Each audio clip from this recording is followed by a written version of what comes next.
чанд қолаби шахшудаи нотавонии зан дар сиёсат, тиҷорат, варзиш ва раҳбарӣ дар ҷомеаи Тоҷикистонро як рӯз ҷавонони хатмкардаи барномаҳои амрикоӣ мехоҳанд тағйир диҳанд. Ин ҷавонон дар мисоли 8 чеҳраи занони лидери тоҷику хориҷӣ ва ҳатто таърихӣ мисли Ҳиллари Клинтон, Индира Нуӣ, Ойниҳол Бобоназарова, Гулбаҳор Маҳкамова ва Томирис талош доранд дар зеҳни духтарон ва занони тоҷик қобилияти пешво буданро тақвият бидиҳанд. Дар чорчӯби тарҳи мо метавонем масъулон 10 ҷавондухтарро аз минтақаҳои мухталифи Тоҷикистон, ки малакаҳои лидерӣ доранд, ҷамъ оварда мулоқоти онҳоро бо занҳои раҳбар баргузор карданд. Тренингҳои бисёрам ҷолиб гузарондем, ки онҳо дар муддати 10 рӯз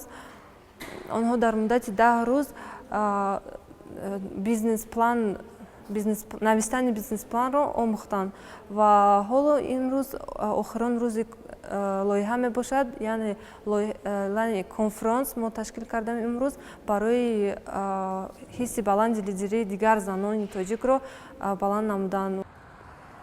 тасмими қолабшикании ин ҷавонон дар ҳолест, ки ҳатто шӯравии собиқ бо ҳама қудрату сиёсаташ натавонист стереотипҳои нотавонмандии занро дигар кунад. Дар 25 соли мустақилияти Тоҷикистон ҳам ваз тағйир наёфт ва занон бештар пойбанди мардум буданд. ҷавондухтароне, ки ба ин тар фаро гирифта шуданд, мегӯянд, дар Тоҷикистон зоҳиран занон барои дигарон зиндагӣ мекунанд. Онҳо бештар кореро анҷом медиҳанд, ки барои атрофиён писанд бошад.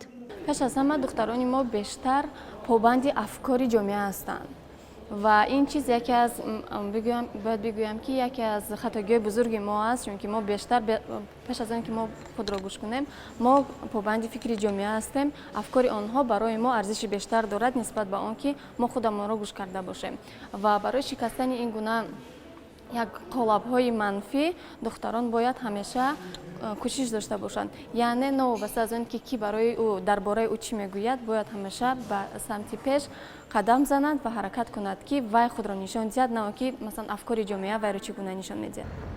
худи занони фаъоли тоҷик нобаробарии иҷтимоиву иқтисодӣ ва падарсолории ҷомеаи Тоҷикистонро аз омилҳое медонанд, ки бонувони тоҷикро осебпазир мекунад ва барои рушди малакаҳои пешбарии онҳо монеа мешавад.